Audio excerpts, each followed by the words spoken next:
Tadi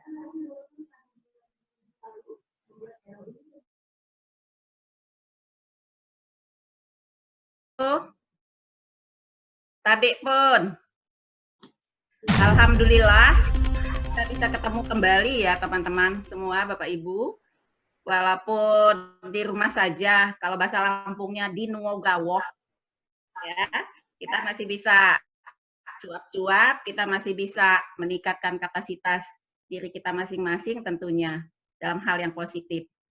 Sekali lagi, terima kasih atas partisipasi teman-teman semua. Ini banyak macamnya ya, ada yang dari provinsi luar ya, bukan hanya kabupaten kota Bandar Lampung saja, tapi tentunya banyak dari provinsi-provinsi lain. Baik, kita topiknya hari ini adalah bagaimana memperdayakan tenaga kesehatan melalui peran kolaborasi pada desa binaan. Baik, selanjutnya silakan. Halo. Ya, slide-nya silakan. Slide-nya. Ya.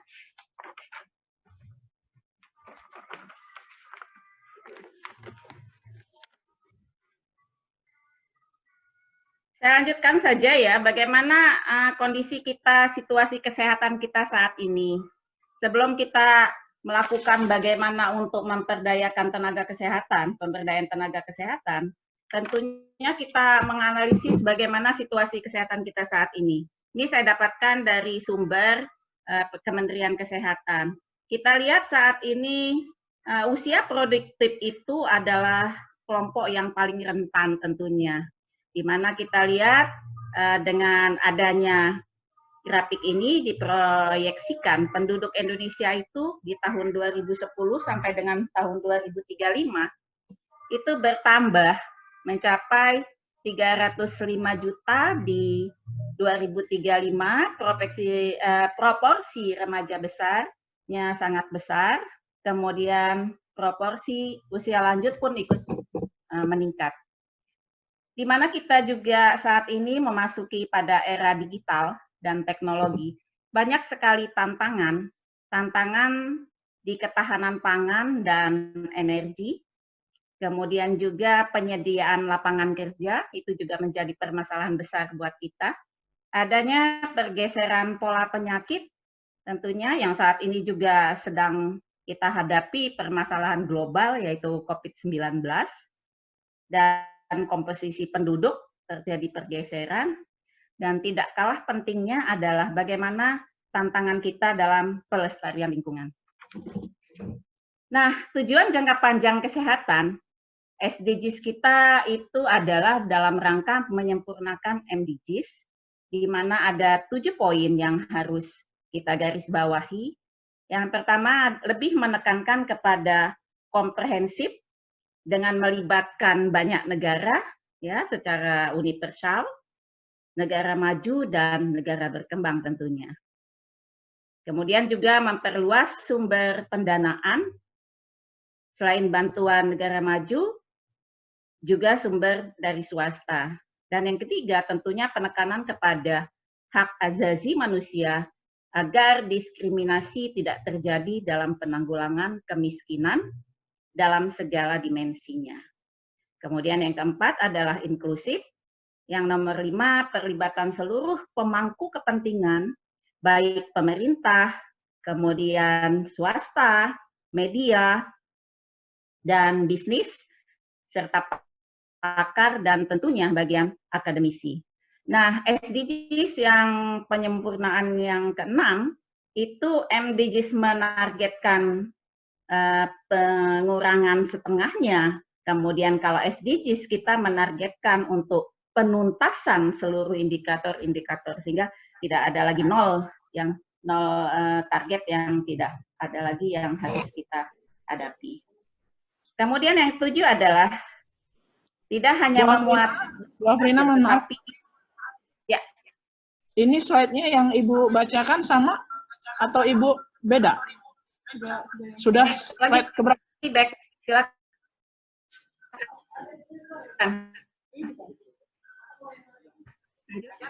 Yang mana, Lanjut. Ibu? Ini? Lanjut. Yang kedua selanjutnya. Lanjut, Kalau lanjut, Ibu lanjut. share screen dari laptop Ibu bisa atau belum, Bu? Kayaknya lebih efektif share screen dari laptop Ibu.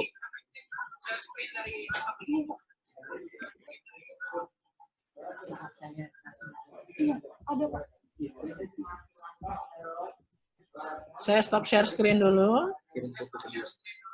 Kalau seandainya Ibu bisa dari laptop Ibu, sepertinya lebih nggak keputus-putus. Ini sudah belum? Ini sudah belum? Di laptop Enggak di laptop Ibu PPT-nya. ada pilihan share screen. Silakan Ibu klik share screen.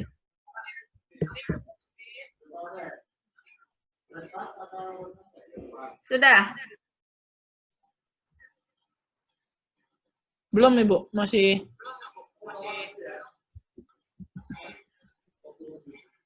Saya nggak buka PPT-nya.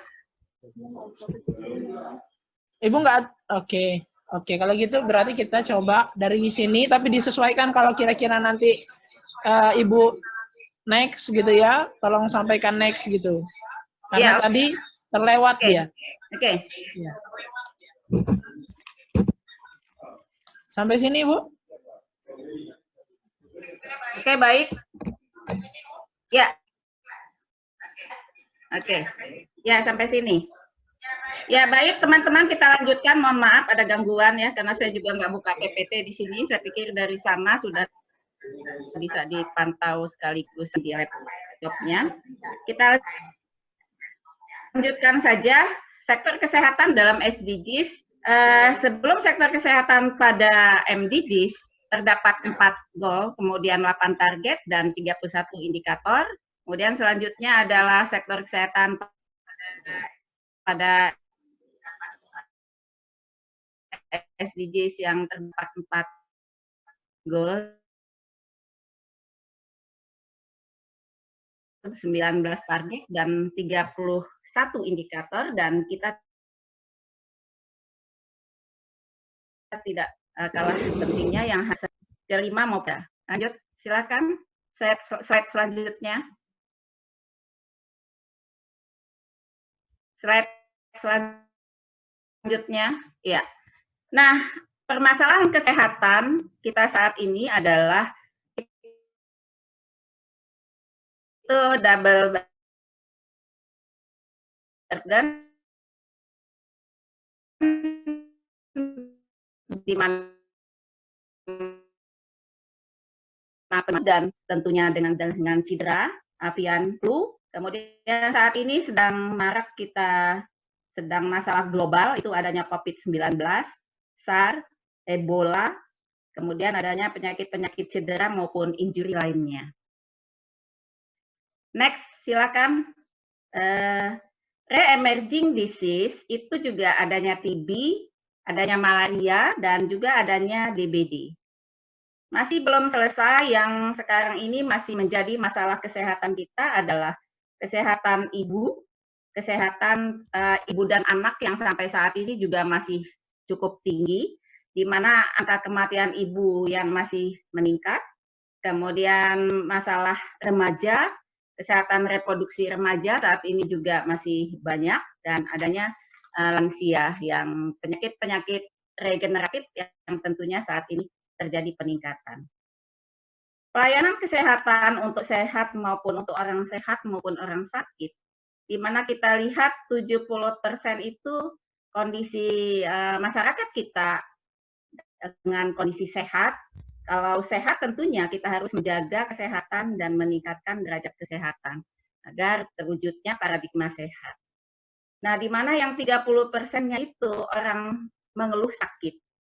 30% mengeluh sakit, ya, di mana 42% itu dia melakukan perawatan mandiri, kemudian yang satunya ini ke pelayanan kesehatan 50%, di mana pelayanan kesehatan yang sering dilakukan ataupun tempat pelayanan kesehatan itu ada rumah sakit, puskesmas, pelayanan kesehatan klinik, kemudian pelayanan kesehatan yang lainnya tentunya yang di bawah naungan baik pemerintah maupun swasta. Nah, selanjutnya adalah permasalahan tenaga kesehatan. Permasalahan tenaga kesehatan, kita saat ini kita ketahui bahwa jumlah tenaga kesehatan masih sangat kurang sama sekali. Ya, untuk semua tenaga kesehatan masih kita rasakan kurang tentunya. Ya, baik di pemerintahan maupun tentunya di swasta. Kemudian yang tidak kalah pentingnya kita lihat distribusinya. Distribusi tenaga kesehatan yang tentunya tidak merata, ya. Untuk di masing-masing kita lihat sendiri untuk kabupaten kota kita, ya, kadang-kadang penempatannya bukan kadang-kadang, ya, kita ketahui bersama di daerah yang terpencil itu biasanya tenaga kesehatan tidak mau atau tidak punya motivasi untuk mengisi di tempat yang terpencil. Nah, itu yang mungkin pemerintah harus memberikan suatu kesejahteraan mungkin, ya. Atau sebenarnya sih pemerintah sudah memberikan itu, namun perlu kita evaluasi kembali tingkat untuk yang di daerah terpencil itu tentunya akan mendapatkan suatu hal yang lebih dibandingkan dengan perkotaan. Selain itu juga kita lihat mutu atau kualitas yang belum memadai, ya. Mutu kualitas di mana SDM kita tingkat pendidikannya ada yang masih D3, bervariasi sekali, ya, tidak memadai juga kualitasnya. Kenapa? Karena walaupun sudah berpendidikan tinggi, kadang-kadang juga lupa atau tidak ingin meningkatkan kapasitas dirinya masing-masing. Nah, ini yang menjadi ancaman buat kita semua terkait dengan mutu pelayanan kesehatan. Nah, kita lihat juga kualifikasi tenaga kesehatan tuh masih banyak sekali yang D3. Tapi alhamdulillah, ya, pemerintah tetap memberikan mahasiswa untuk meningkatkan kapasitasnya atau meningkatkan ilmunya derajat lebih tinggi lagi, walaupun namun kiranya banyak subsidi-subsidi yang diterapkan atau ditekankan atau yang diberikan oleh pemerintah. Nah, selanjutnya kita masuk ke kita lihat mana perkembangan atau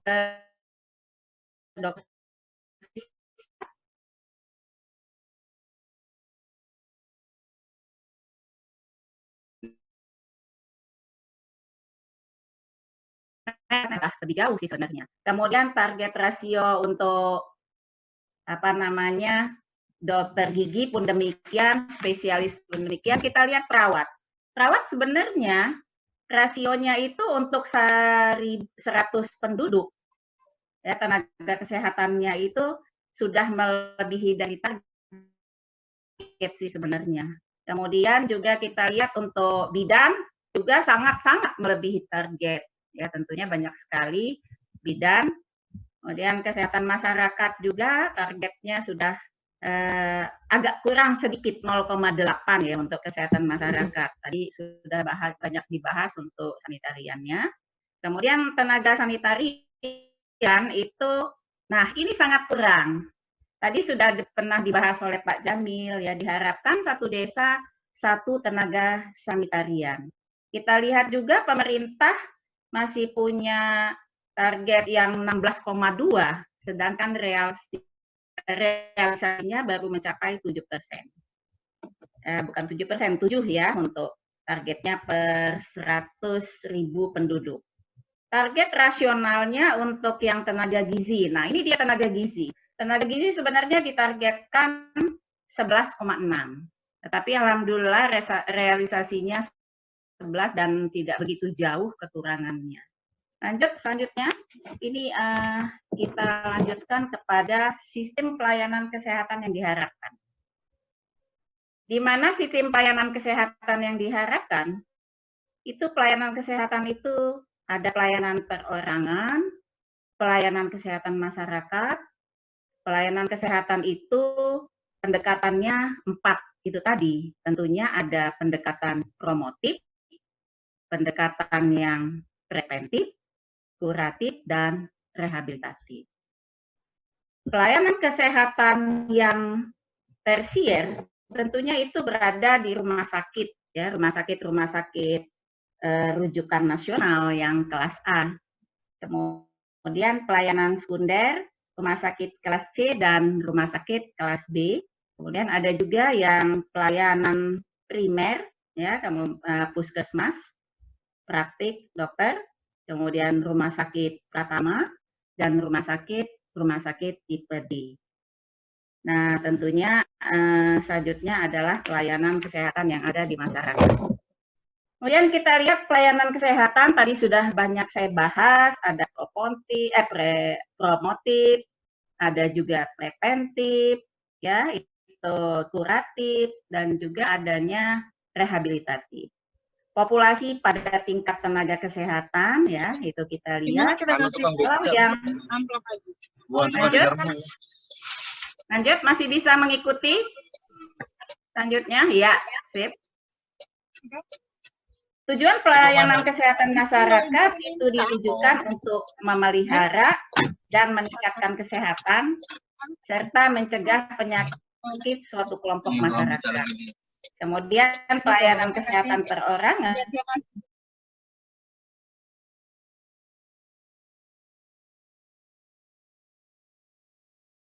Nah, kita lanjutkan kepada upaya puskesmas, ya, di mana UKM tingkat pratama itu UKM esensial, ada UKM pengembangan, ada UKM tingkat pratama, ya, untuk melaksanakan UKM, UKP tingkat pratama puskesmas harus menyelenggarakan manajemen sumber daya operasional dan mutu, kemudian pelayanan kefarmasian, kemudian pelayanan keperawatan kesehatan masyarakat, dan pelayanan laboratorium. Udah terlalu jauh itu. Iya, terlalu jauh ya. Slide, ya, selanjutnya slide selanjutnya. Kita bahas bagaimana UKM tingkat pratama di puskesmas. Upaya kesehatan masyarakat esensial itu kita ketahui bersama adanya pelayanan promosi kesehatan, kemudian ada pelayanan kesehatan lingkungan, ada pelayanan KKB, ada pelayanan gizi, dan pelayanan pencegahan dan pengendalian penyakit. Upaya kesehatan esensial harus diselenggarakan oleh setiap puskesmas untuk mendukung pencapaian SPM kabupaten kota di bidang kesehatan. Kemudian adanya upaya kesehatan masyarakat, ya, upaya kesehatan masyarakat yang kegiatannya adalah upaya yang bersifat inovatif tentunya, bersifat ekstensifikasi, ya, dalam pelayanan kesehatan. Baik, selanjutnya kita lihat ada pola penempatan tenaga kesehatan pada pelayanan era jaminan kesehatan nasional. Oke, PDP di klinik, ya, kita lihat, kemudian puskesmas, ada rumah sakit yang non DTPK juga puskesmas, klinik, dan rumah sakit. Mekanisme pemenuhannya ada PNS dan lain sebagainya, bisa kita lihat. Baik, selanjutnya silakan. Kita masuk ke tenaga kesehatan masyarakat. Sebenarnya bukan hanya tenaga kesehatan masyarakat saja yang kita berdayakan, pemberdayaan tenaga kesehatannya melalui peran kolaborasi, itu penekanannya sebenarnya kepada tenaga kesehatan masyarakat, di mana di sini mengkaji menganalisis situasi kesehatan masyarakat, mengembangkan dan merancang kebijakan dan program kesehatan, melakukan berkomunikasi secara efektif, memahami budaya setempat, ini sangat penting. Kenapa? Ya, seperti di Lampung, banyak yang tidak mengerti bagaimana budaya Lampung, sehingga akan masuk ke daerahnya agak menjadi sulit seperti itu. Begitu juga kalau tinggal di wilayah Jawa, kita harus tahu sendiri bagaimana budaya setempatnya. Kita harus paham, sehingga dalam kita memberdayakan masyarakatnya tidak mengalami kesulitan tentunya. Kemudian ini pemberdayaan masyarakatnya, kita harus bisa bagaimana tenaga kesehatan kita memberdayakan masyarakat yang ada di wilayah binaannya, Juga bagaimana menguasai dasar-dasar ilmu kesehatan masyarakat tentunya, ya, yang kita harus ketahui. Kita masuk wilayah wilayah binaan kita, kalau kita tidak tahu bagaimana konsep ilmu kesehatan masyarakat, sehingga kita tidak akan banyak berkontribusi atau tidak akan banyak memberikan intervensi di wilayah tersebut. Dan juga kita harus memahami tentang perencanaan, kompetensi perencanaan keuangan, keterampilan manajerialnya juga harus kita pahami. Kemudian yang paling penting juga tidak kalah pentingnya adalah mampu memimpin dan berpikir kritis tentunya. Bagaimana kita mengerahkan teman-teman kita berkolaborasi, ya, kemudian berpikir suatu sistem yang tentunya dampaknya manfaat untuk masyarakat kita. Ya, selanjutnya profil SKM itu ada manajer, ada inovator, kemudian juga ada sebagai peneliti, kemudian sebagai anggota kelompok, juga leader maupun sebagai edukator. Nah, selanjutnya kita lanjutkan saja bagaimana pemberdayaan tenaga kesehatan melalui kolaborasi pada desa binaan. Nah, kita masuk ke intinya. Tadi kita sudah menganalisis bagaimana situasinya, kemudian kita masuk ke dalam area-area pelayanan kesehatan tentunya, dan sekarang kita fokus kepada pemberdayaan tenaga kesehatannya melalui kolaborasi pada desa binaan. Pemerintah sudah membuat suatu keputusan Menteri Kesehatan Indonesia, di mana digarisbawahi pada nomor Menteri Kesehatan nomor 564, Menkes, SK 6, kemudian garis miring 2, itu di mana tahun 2006, dikatakan desa binaan itu merupakan desa yang penduduknya memiliki kesiapan sumber daya dan kemampuan, serta kemauan untuk pencegahan dan mengatasi masalah-masalah kesehatan. Nah, ini garis bawahnya. Bencana dan kegawat daruratan kesehatan secara mandiri. Ya, yang perlu kita pahami adalah penanganan secara mandiri. Desa binaan itu konsep peran serta dan pemberdayaan masyarakat di tingkat desa, disertai dengan mengembangkan kebinaan, kesiapan masyarakat untuk memelihara kesehatan tentunya secara mandiri. Nah, kita lanjutkan apa sih yang menjadi tujuan pengembangan desa binaan. Yang pertama adalah bagaimana meningkatkan pengetahuan dan kesadaran masyarakat desa tentang pentingnya kesehatan. Kemudian, bagaimana meningkatkan kewaspadaan dan kesiapbinaan masyarakat desa. Yang kemudian yang selanjutnya meningkatkan keluarga yang sadar gizi, ya, dan melaksanakan perilaku hidup sehat dan bersih dan sehat. Selanjutnya, bagaimana tujuannya adalah meningkatkan kesehatan di lingkungan, kesehatan lingkungan di desa. Ya, 4 poin ini yang perlu dalam mengembangkan desa binaan tentunya. Dan teman-teman semua harus kalau masuk ke desa binaan atau sebagai petugas di desa, ya, di desa binaan itu harus memahami dulu apa itu tujuan poin 4 poin ini, ya, yang meningkatkan pengetahuan, meningkatkan kewaspadaan, meningkatkan keluarga untuk sadar gizi, juga meningkatkan kesehatan lingkungan di desa sehingga kita bisa mencapai apa yang diharapkan. Selanjutnya, bagaimana kolaborasi SDM yang dibutuhkan? Ya, tadi sudah banyak kita bahas. Tenaga kesehatan yang dibutuhkan di sini, mohon maaf, saya hanya menyantumkan perawat sama bidan, ini karena sumbernya seperti ini. Namun sebenarnya bukan perawat sama bidan saja, ya.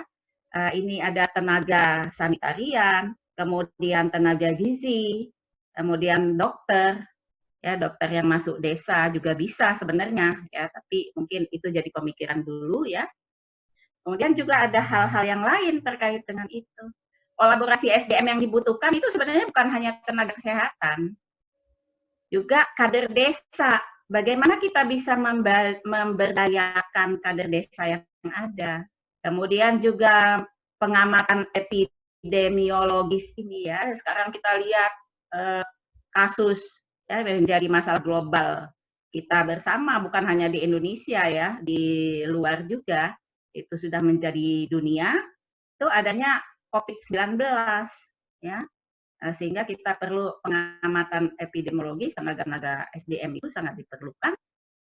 Dinas Kesehatan pemerintah daerah tentunya, baik kabupaten maupun kota yang harus berperan aktif di dalamnya.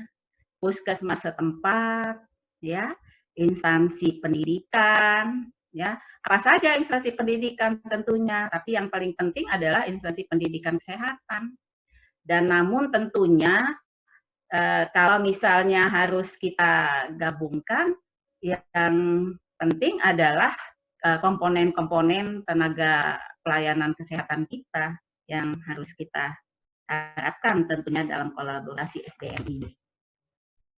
Nah, selanjutnya, kegiatan desa binaan itu kita ketahui adanya surveillance, ya, kita bagaimana bisa pemetaan terlebih dahulu, ya, sehingga kita tahu binaan-binaan mana atau daerah-daerah mana yang perlu kita peta, sehingga kita memberikan intervensi itu tepat. Kalau kita nggak tahu bagaimana situasinya atau bagaimana pemetaannya, kita tidak bisa melakukan intervensi, akan sulit, bukan tidak bisa, akan sulit ya. Mungkin tidak akan tepat dengan sasarannya. Kemudian perencanaan partisipatif. Nah, ini partisipatif ini bagaimana kita melibatkan dalam membuat suatu perencanaan. Banyak hal yang kita libatkan, bukan hanya kita sebagai tim itu tadi saja, tetapi tentunya mengaitkan tokoh masyarakat, ya, toga dan hal yang lain yang ada tentunya di masyarakat itu, di binaan tersebut. Kemudian mobilisasi penting, kegiatan-kegiatan khusus, kita harus punya monitoring kerja. Apa saja yang kita monitoring itu tentunya secara terprogram ya, sesuai dengan apa yang kita targetkan, sehingga pada saat diproses kita bisa pantau, oh ini masalahnya belum selesai, atau tentunya ada hal yang perlu kita analisis lagi. Ya, ini sangat penting dilakukan monitoring kerja. Manajemen keuangan, kita lihat mungkin menurut kita simpel, tapi tanpa adanya keuangan tentunya tidak akan bisa berjalan dengan baik, karena semuanya tentunya menggunakan suatu pendanaan. Selain itu juga adanya fasilitator dan puskesmas, ya. Itu kegiatan dari desa binaan. Pinjam aja sama-sama. Baik, selanjutnya keberhasilan desa binaan. Lanjut, next. Kita lihat keberhasilan desa binaan.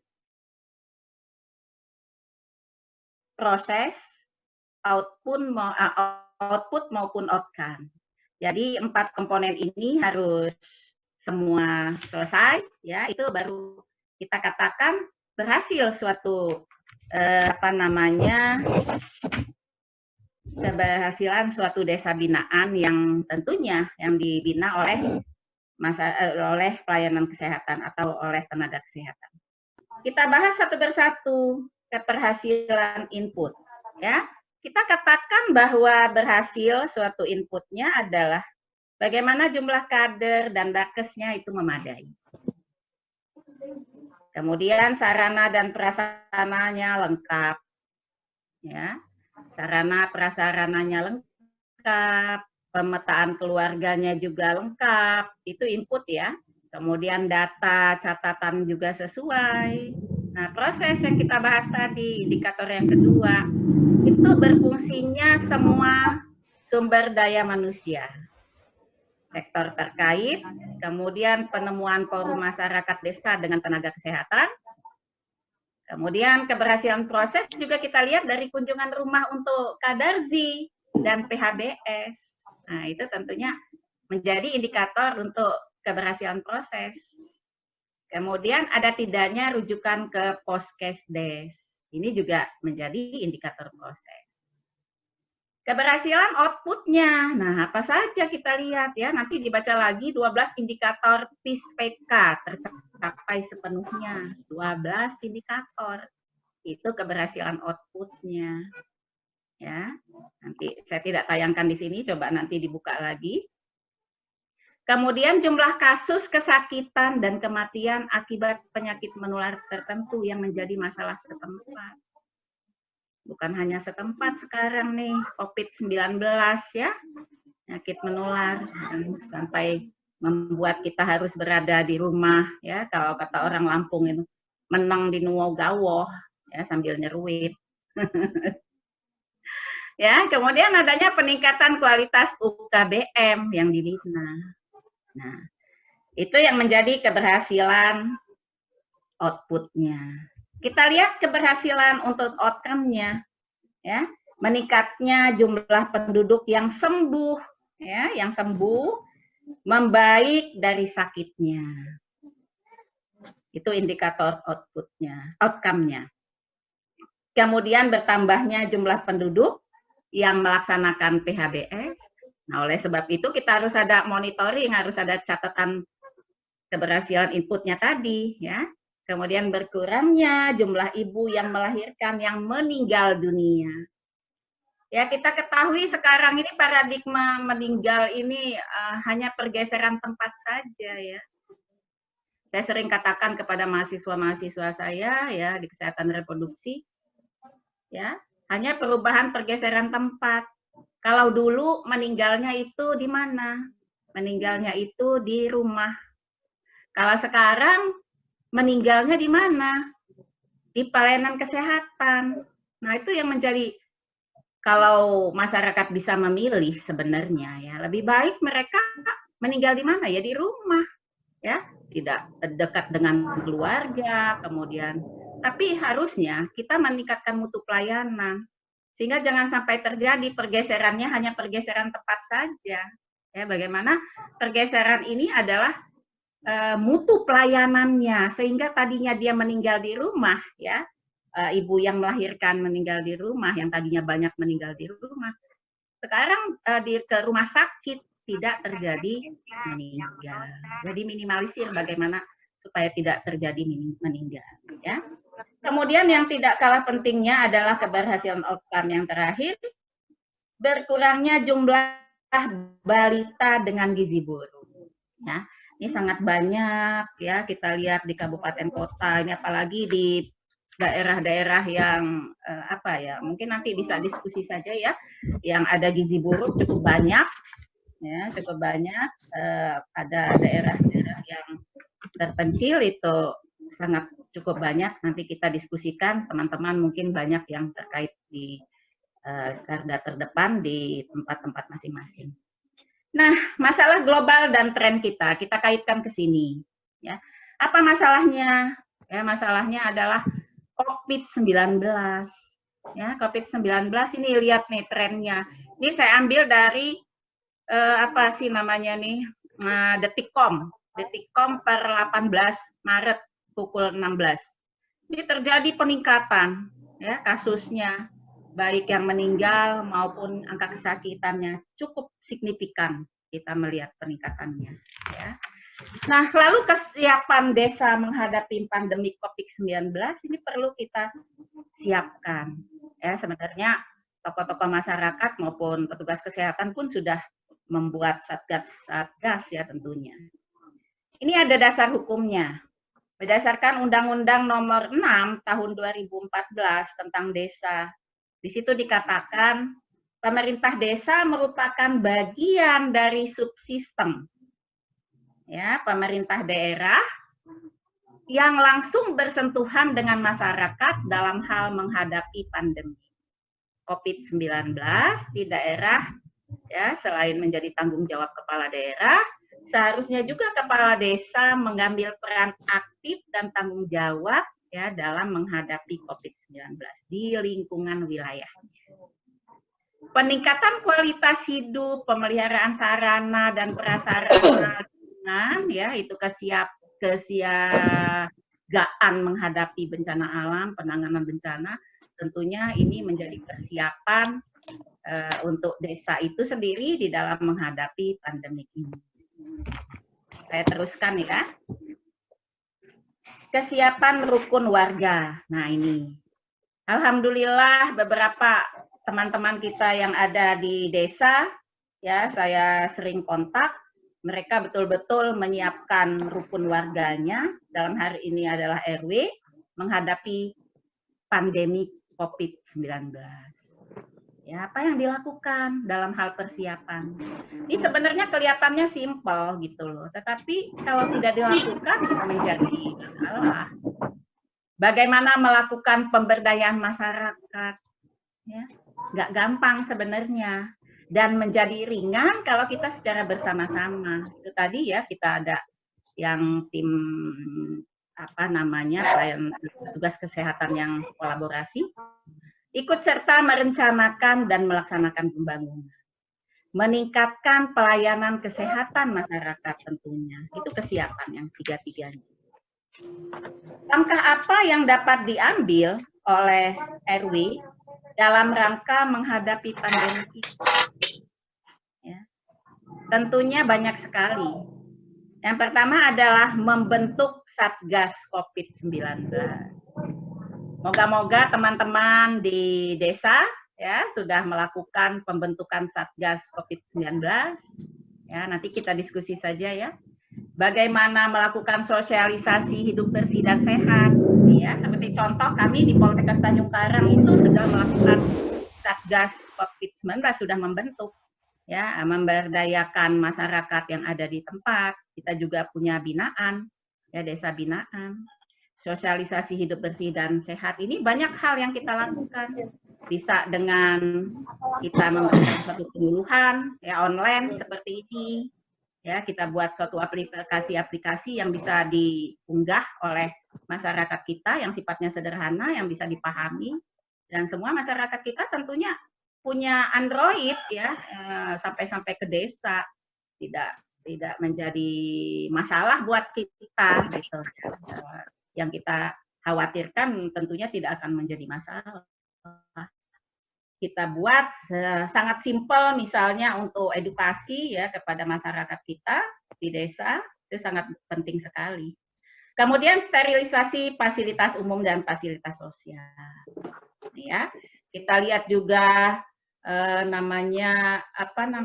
pasar, kemudian rumah masjid ya, pelayanan umum dan lain sebagainya. Ya mungkin nanti dilihat apakah betul-betul untuk pemanfaatan sterilisasinya itu bermanfaat atau tidak. Ya paling tidaklah kita membersihkan lokasi fasilitas umum tersebut lah ya, kita menciptakan suatu yang bersih dan sehat tentunya. Kemudian mengaktifkan sistem keamanan warga. Nah, ini dia nih ya. Sekarang masalah Ibu lihat nih banyak banget tuh yang nggak aman ya, naik motor.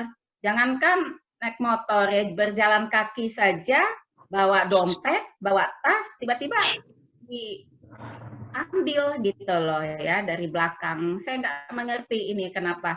Dan kita lihat kriminal itu menjadi semakin meningkat ya. Kita perlu antisipasi hal ini tentunya. Ini yang harus dilakukan oleh RW dalam menghadapi hal ini. Kemudian mengaktifkan lumbung pangan warga, ya itu sangat penting.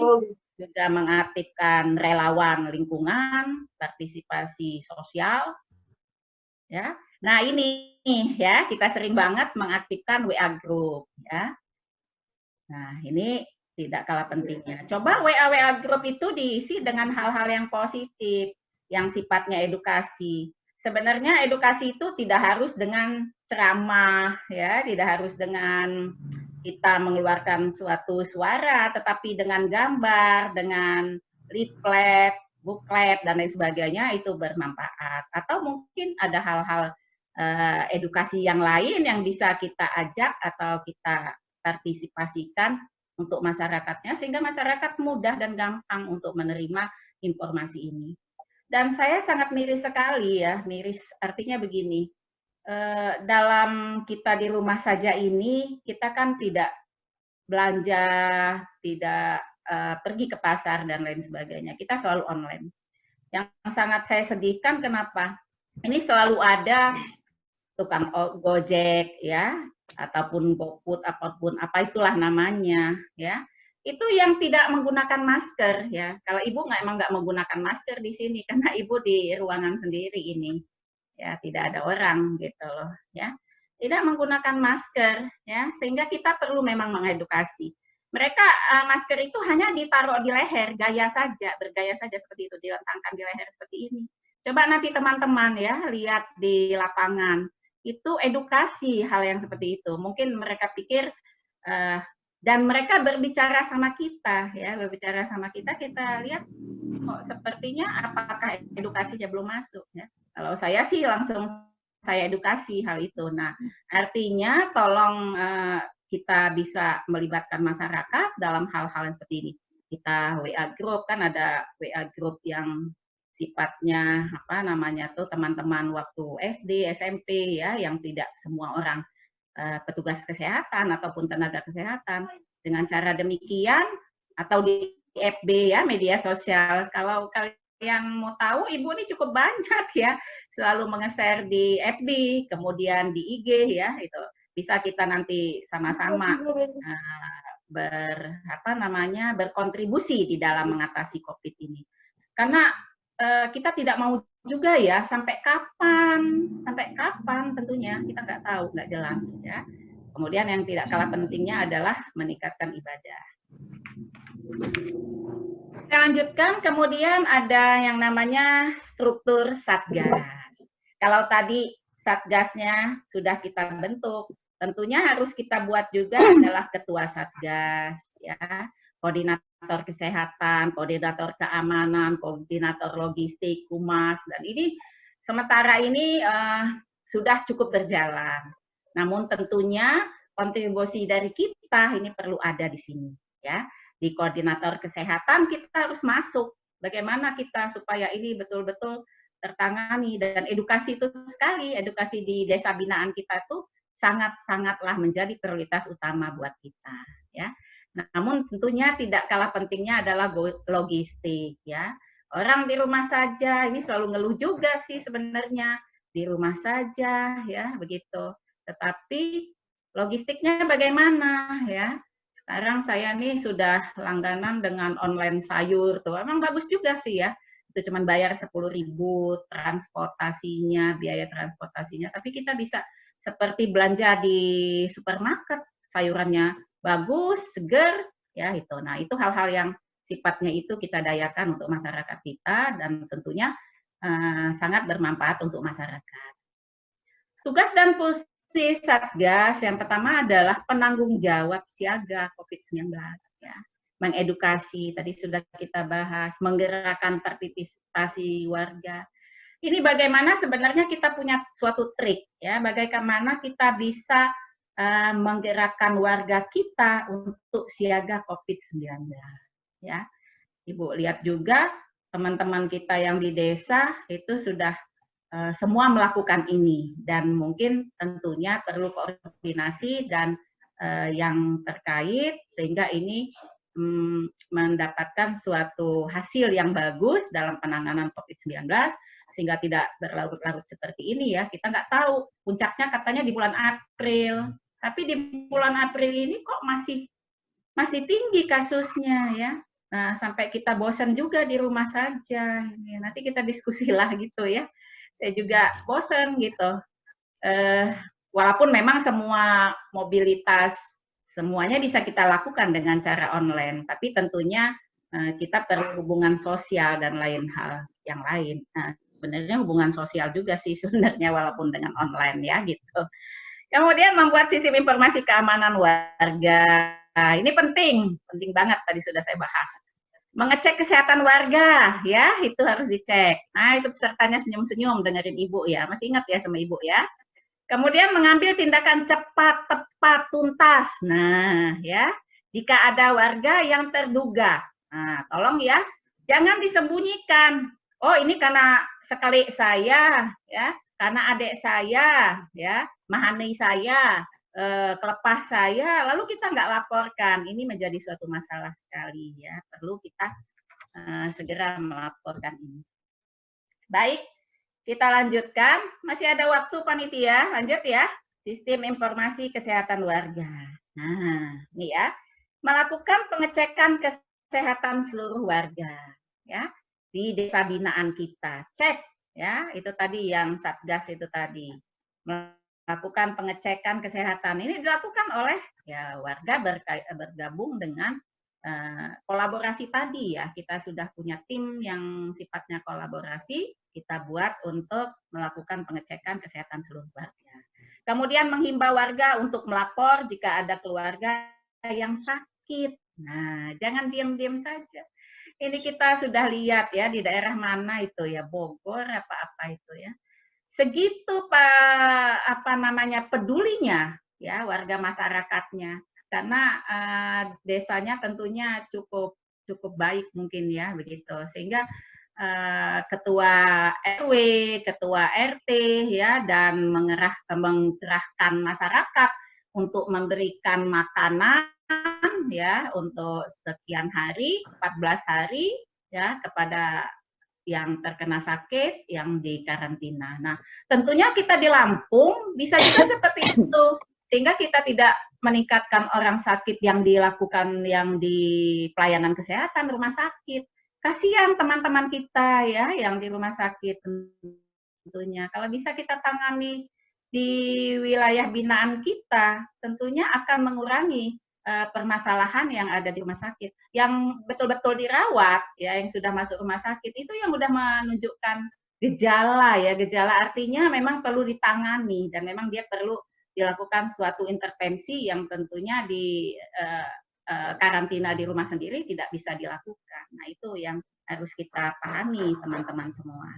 Pantau setiap warga yang dilaporkan sakit, bagaimana kita meminimalisir ya keadaan lingkungan yang sakit, tetaplah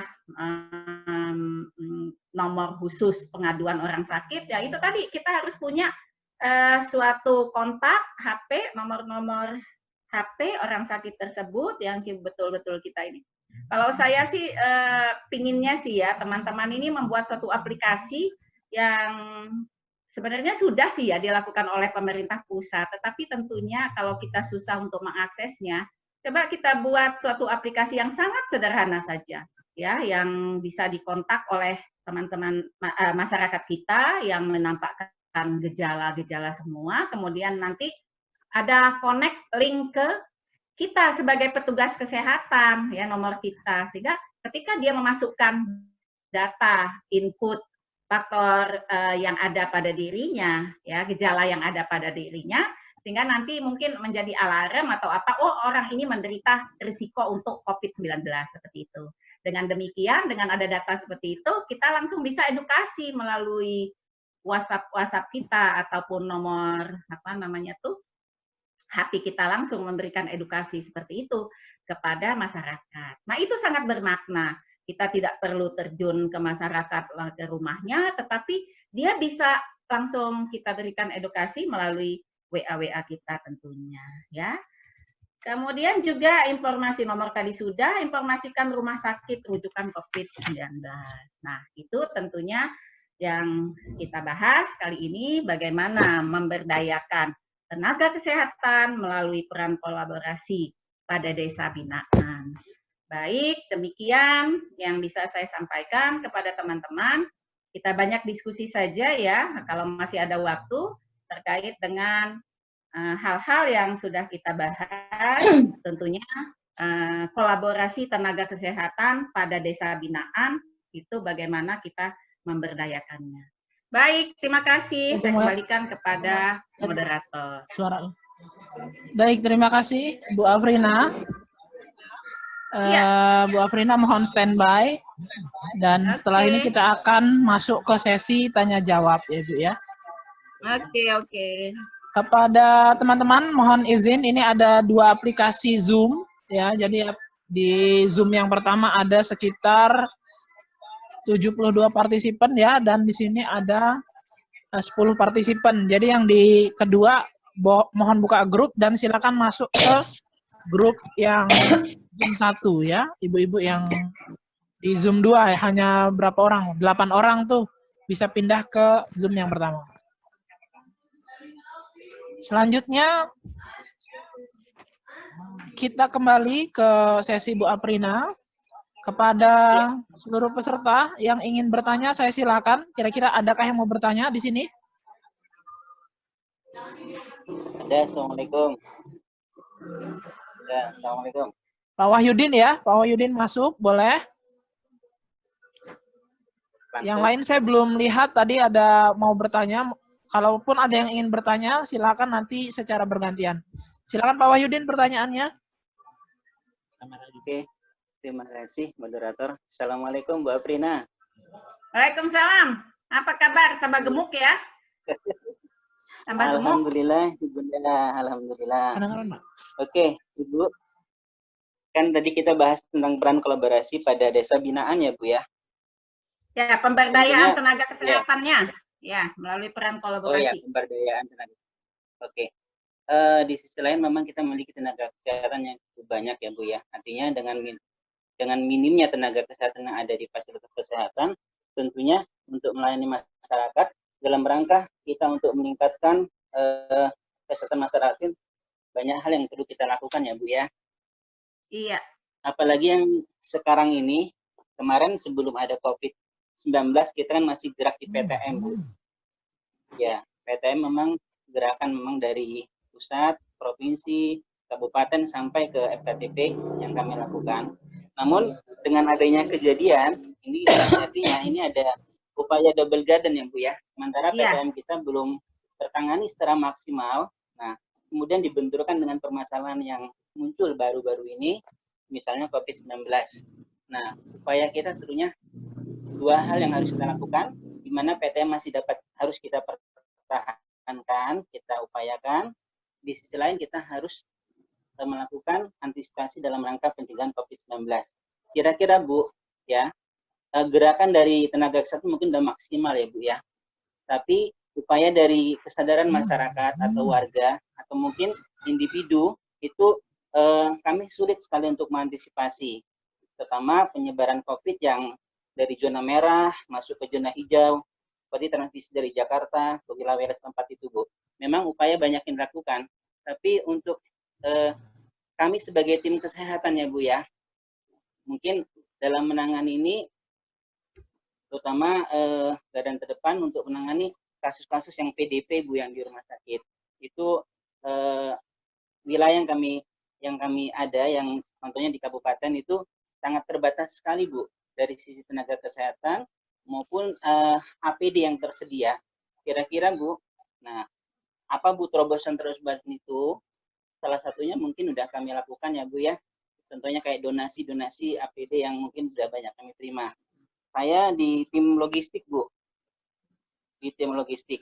Nah, yang ingin saya tanyakan Bu, upaya preventif ke bawah Bu ya. Yang pada dasarnya kan masyarakat sekitar ini awam. Ya walaupun media sudah mereka dengar ya, informasi sudah banyak didengar lewat media, tapi kawan mereka 120 nih. Madu Jambi. Ya, kira-kira Bu, upaya tenaga kesehatan yang di bawah ya, kita yang di bawah, yang kira-kira bisa madu itu sekilo optimal.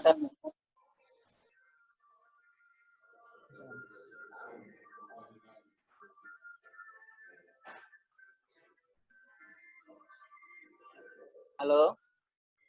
Yang kedua, yaitu upaya kita terhadap distribusi nakes Bu, yang selama ini yang Ibu bilang, tadi Pak Jamil bilang ya, nakes kita sangat minim. Yang kedua, distribusi yang tidak, kira-kira faktor-faktor apa aja itu Bu kira bisa ini terjadi yang ada di tingkat kabupaten. Terima kasih Bu. Assalamualaikum warahmatullahi wabarakatuh. Di grup ya. Waalaikumsalam warahmatullahi wabarakatuh. Alhamdulillah Wahyudin ya, kalau Ibu lihat kamu tambah sehat itu, gemuk ya. Wahyudin tambah sehat, gemuk. ya, teman-teman yang lain juga tambah sehat. Mungkin banyak makan seruit ya. Oke, pertanyaannya bagus sekali ya. Karena di Zoom yang Ada pertama trouble. itu Sebentar, saya mute Ada dulu trouble. semua. Matikan dulu. Iya, toh. ya. Pak Wahyudinnya dimatikan dulu. Sudah. Punya Ibu ya, sebentar Bu Aprina. Oke, sudah Bu. Ya. Baik, ya Pak Wahyudin, selamat untuk pertanyaannya. Biasanya saya kalau kita bisa tidak offline ya, temu langsung, itu saya selalu memberikan hadiah kepada penanya. Ya nanti ini utang aja dulu Wahyudin ya. Ibu kasih hadiah buat kamu 1 buku, nanti kamu tinggal pilih aja ya bukunya, apa mau pemberdayaan masyarakat, ya, apa mau komunikasi keperawatan, nanti kamu pilih saja. Ibu punya cukup banyak buku yang ber-ISBN ya. Tentunya harapan supaya bisa kamu manfaatkan. Selamat ya untuk Wahyudin, itu untuk hadiahnya dulu. Lalu kita masuk ke pertanyaan ya. Inilah yang menjadi permasalahan kita ya. Tentunya dalam hal bagaimana kita sebenarnya kalau kita lihat sih tadi dikatakan petugas kesehatan sudah cukup kontribusinya ya di dalam ini. Namun permasalahannya adalah masyarakatnya katanya tadi yang sulit untuk diedukasi. Nah, yaitu PR kita tentunya Pak Wahyudin ya, langkah-langkah apa yang harus kita ambil buat yang Ibu katakan tadi yang sifatnya simpel sajalah ya, simpel saja di WA group tentunya ya, apalagi tadi sudah saya bahas sih sebenarnya ya, membuat selebaran-selebaran. Kami sih sebenarnya di Poltekkes Tanjung Karang itu buat spanduk ya, kemudian buat leaflet ya, itu disebarkan ke masyarakat, dibagi-bagi. Nah, itu dengan harapan masyarakat paham dan mengerti. Tentunya gitu. Itu yang pertama. Lalu bagaimana ya untuk mengatasi adanya APD yang kurang ya. Ini sebenarnya bukan permasalahan kita di Lampung saja ya, permasalahannya ini sangat-sangat ya nasional gitu ya. APD sampai mencapai harganya yang lengkap itu 1.600.000 kalau tidak salah ya. Kalau yang murah itu 800 yang lengkap ya. Ada juga yang pakai jas hujan. Nah itu Ibu juga nggak ngerti itu ya. Tapi saya pikir sih kalau di tingkat desa ya di desa tidak perlu sampai seperti itu APD lengkap tentunya ya. Nah, bagaimana masyarakat, Wahyudin dan teman-teman yang di logistik ini tadi ya, bagaimana bisa memberdayakan masyarakat yang ada, ya? Bagaimana memberdayakan masyarakat yang ada? Misal contoh, ada penjahit, dia kan banyak punya barang-barang apa namanya itu kain-kain sisa bekas, ya kita kerjasama dengan itu buat masker, ya buat masker. Nah, untuk APD yang masker saja lah, kita nggak bicara APD yang lengkap ya kalau untuk di tingkat desa seperti itu ya.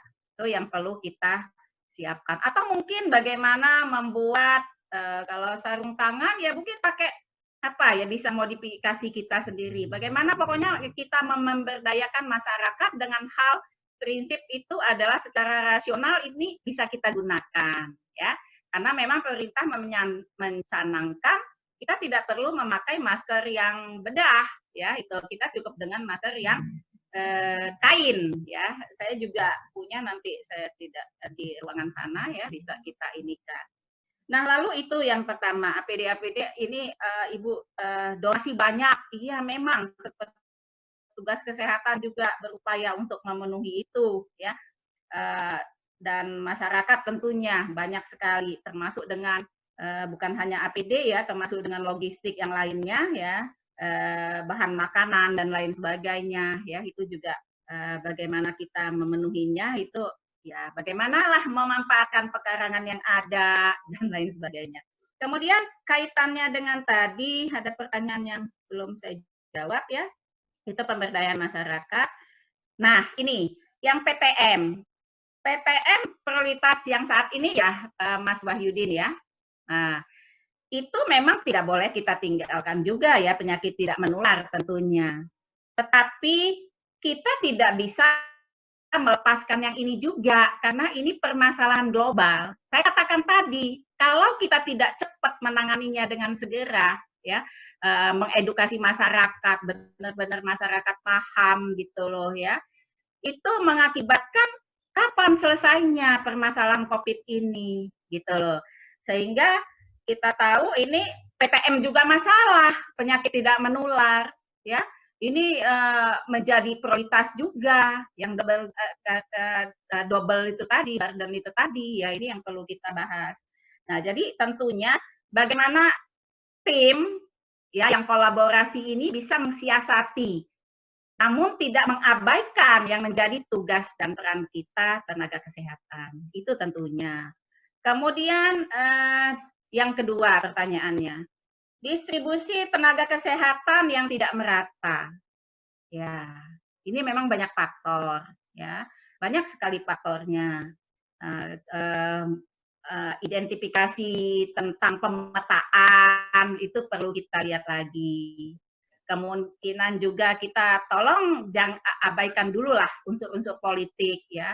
Tetapi saya pikir kita nggak usah membahas ini terlalu panjang, karena ini mungkin peran dan fungsi daripada pemerintah pusat, tetapi paling tidak kita mendayakan atau memberdayakan ya tenaga kesehatan itu bersifat kolaborasi itu tadi, sehingga bisa tertangani baik PTM maupun yang lainnya ya, masalah kesehatan lainnya di tingkat desa tentunya. Faktornya banyak ya, saya tidak bisa cerita panjang lebar di sini ya. Yang pertama, kadang kita nggak bisa bicara, masyarakatnya nggak mau ditempatkan atau petugas kesehatannya nggak mau ditempatkan di sini sehingga ini, ya kita nggak bisa ngomong seperti itu.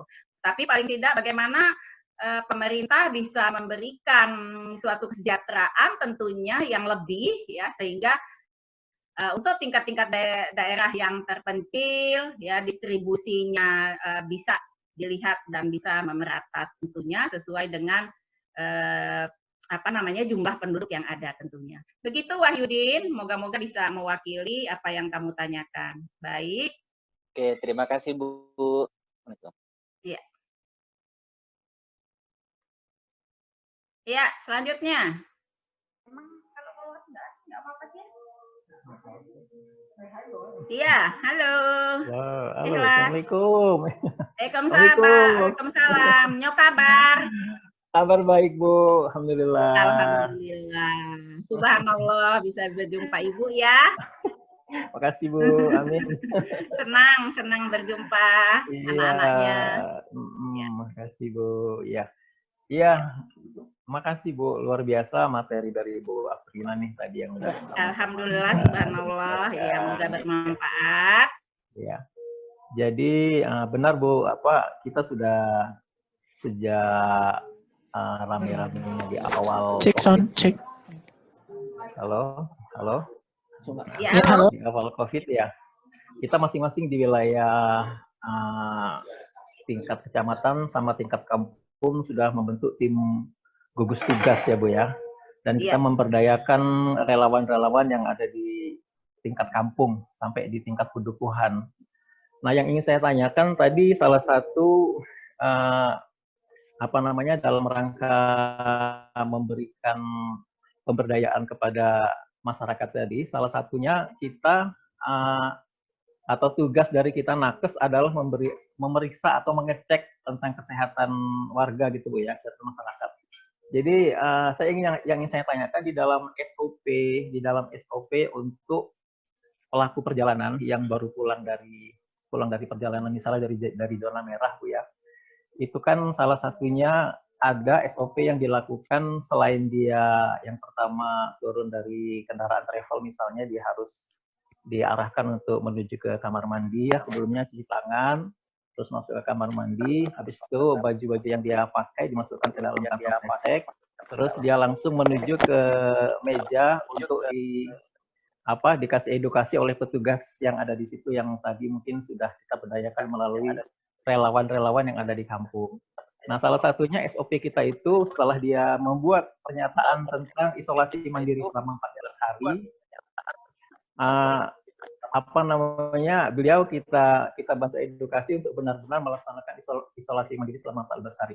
Nah, pertanyaan saya di situ ada satu yang tadi juga Ibu sedikit sampaikan, untuk salah satunya adalah tenaga kesehatan ataupun kader yang kita berdayakan tadi, bolehkah dia memeriksa atau mengecek kesehatan si pelaku perjalanan tadi yang hari ini kita tahu kan banyak termogan yang digunakan oleh seluruh teman-teman kita, juga seluruh relawan ya Bu ya, yang mereka duduk di posko-posko. Nah, jadi sebetulnya sangat rentan kalau menurut saya sih Bu ya, hari ini kan kita diharapkan untuk bisa physical distancing sama social distancing itu jaraknya kalau bisa lebih dari 2 meter, yang awalnya 1 meter kalau bisa lebih dari 2 meter. Karena upaya-upaya pencegahan semakin ke sini kalau bisa semakin lebih digiatkan lagi. Nah, dengan adanya termogan yang hari ini yang tadinya sulit didapat, hari ini juga masih sangat sulit dan dengan harga yang mahal, tapi melalui desa-desa melalui dana ADD itu kan sudah berupaya untuk bisa mengadakan alat termogan di masing-masing kampung, bahkan di setiap kelompok-kelompok pedukuhan. Nah, pertanyaan saya kira-kira berbahayakah atau berisiko tidakkah berisiko terpaparnya untuk penggunaan termogan itu, Bu? Karena kalau kita gunakan alat termogan itu kan jaraknya kan mungkin tidak sampai 1 meter. Videonya nggak bisa ngadep mama ya, Bang? Halo? Ini nih kami. Ya. Sementara begitu Bu Afrina. Terima kasih Bu. Ya, baik, terima kasih. Pertanyaannya cukup bagus. Itu Pak Ihsan ya. Baik. Nah, jadi begini.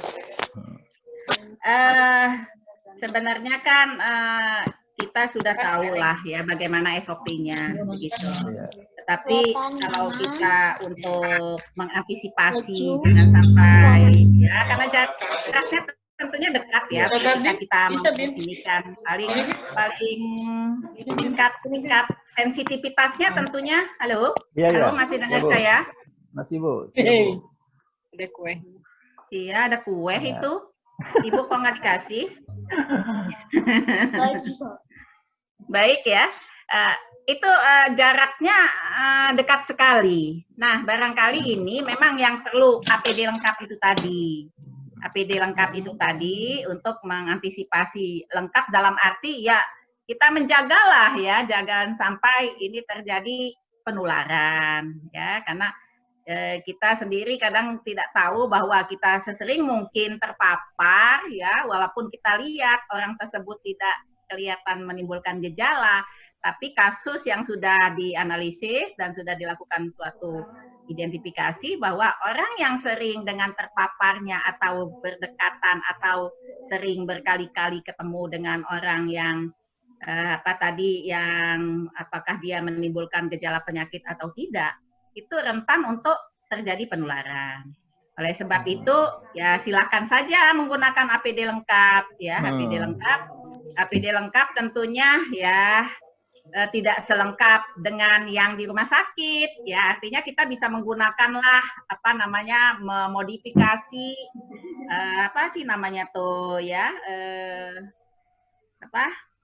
yang tidak lengkap seperti di rumah sakit. Karena tentunya kalau yang di rumah sakit itu harganya 1,6 Pak, 1,6 paling murah 800 ya. Kemudian 1 kali buang dan saya pikir upayakan melakukan pengecekan kesehatan itu di luar, jangan di ruangan tertutup. Ya upayakan begitu. Apalagi ruangannya ber-AC. Nah, itu tidak diperkenankan. Nah, sekarang memang sudah dilakukan, ini gambaran saja buat Bapak ya, kami itu di tingkat-tingkat institusi perkantoran, itu kalau memang mau rapat, tidak menggunakan ruangan yang tertutup lagi, ya itu di luar, ya dengan jarak maupun itu yang sudah kita atur tentunya, tetapi tetap menggunakan ruangan yang di luar. Harapannya adalah meminimalisir kontak itu tadi ya, pencemaran sehingga kita tidak ya paling tidak ya tidak inilah gitu. Tapi kalau tadi seperti kita harus melakukan pengukuran panas tubuh seseorang yang baru datang dari ini, ya gunakanlah yang lengkap, ruangan terbuka. Itu saya pikir itu ya Pak. Kemudian apalagi ya? Nah, setelah setelah dia datang, masyarakat itu yang dari suatu wilayah, tentunya kita harus punya isolasi mandiri. Isolasi mandiri yang Bapak katakan tadi ini harus kita perhatikan.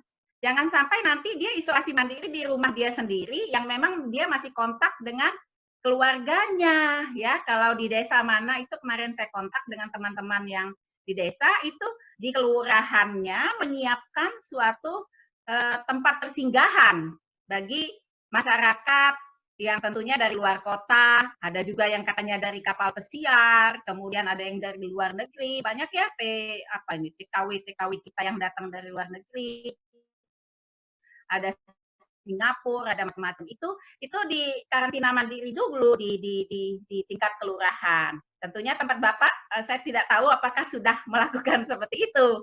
Karena memang kalau isolasi mandiri di rumahnya sendiri, walaupun katanya di kamar dia sendiri, tapi tetap juga akan menjadi penularan terhadap keluarganya itu sendiri. Nah, itu